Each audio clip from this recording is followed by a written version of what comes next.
पंडित सुखराम शर्मा एक ऐसा नाम जिसको हिमाचल ही नहीं बल्कि देश की राजनीति के सबसे कद्दावर नामों में शुमार किया जाता है। भारत में दूरसंचार क्रांति के जनक रहे और सूचना क्रांति के पितामह माने जाने वाले पंडित सुखराम शर्मा की शुरुआत बतौर सरकारी कर्मचारी हुई। उन्होंने 1953 में नगर पालिका मंडी में बतौर सचिव अपनी सेवाएं दी। सुखराम शर्मा के राजनीतिक जीवन की अगर बात करें तो इसकी शुरुआत 1962 में हुई, जब इन्होंने मंडी सदर से निर्दलीय चुनाव लड़ा और जीते।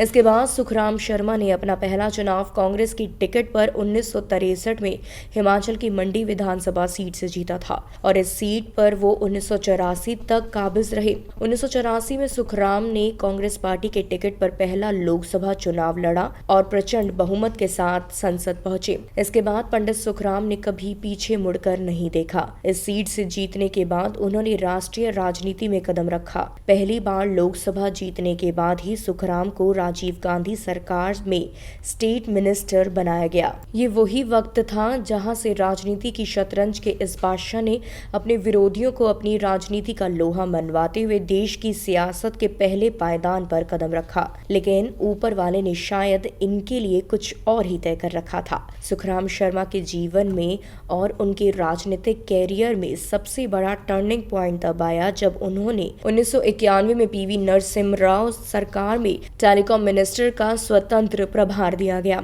और इसी के बाद सूचना के क्षेत्र में जो काम उन्होंने किए उसके लिए उन्हें देश में सूचना क्रांति का जनक कहा गया। टेलीकॉम मिनिस्टर रहते हुए सुखराम शर्मा ने हिमाचल में खासकर जो काम किए उसकी अहमियत आज भी हिमाचल के दूर दराज के इलाकों में देखने को मिलती है। हिमाचल प्रदेश के लोगों का यहाँ तक कहना है कि जिन प्रदेश में जिन जगहों पर आदमी नहीं पहुंच सकता था, सुखराम ने वहां टेलीकॉम का तार पहुंचा दिया। 1991 के बाद सुखराम 1996 में लगातार दूसरी बार मंडी लोकसभा सीट से चुने गए, लेकिन 1998 में सुखराम मंडी लोकसभा सीट से चुनाव हार गए, जिसके बाद उन्होंने कांग्रेस छोड़कर हिमाचल विकास कांग्रेस के नाम से अपनी नई अलग पार्टी बनाई। लेकिन इस सब के बीच हिमाचल के राजनीतिक में उनका दबदबा लगातार बरकरार रहा। लेकिन अब सुखराम शर्मा अपने पोते के साथ वापस कांग्रेस में शामिल हो गए, जिसके बाद से ही हिमाचल की राजनीति में खासी गर्मी आ गई है। सुखराम ने सदर विधानसभा क्षेत्र से 13 बार चुनाव लड़े और हर बार जीत हासिल की। हिमाचल प्रदेश की राजनीति में चाणक्य कही जाने वाले 53 वर्ष की आयु वाले पूर्व केंद्रीय संचार राज्य मंत्री को लेकर ऐसा माना जा रहा है कि इस बार का चुनाव राजनीति के चाणक्य की असली अग्नि परीक्षा करवाएगा। हिमाचल के सियासी नक्शे में शिमला, मंडी और कांगड़ा 3 प्रमुख ध्रुव हैं। मंडी में विधानसभा की कुल 10 सीटें हैं। जिले में जब आप किसी से राजनीति पर बात करेंगे तो वह 3 बातें बताते हैं। पहली बात कि हिमाचल की सत्ता की चाबी हमेशा मंडी के हाथ में रही है। कांग्रेस और भाजपा को सत्ता का सुख तभी नसीब हुआ है जब मंडी के मैदान में उसका प्रदर्शन बेहतर रहा हो।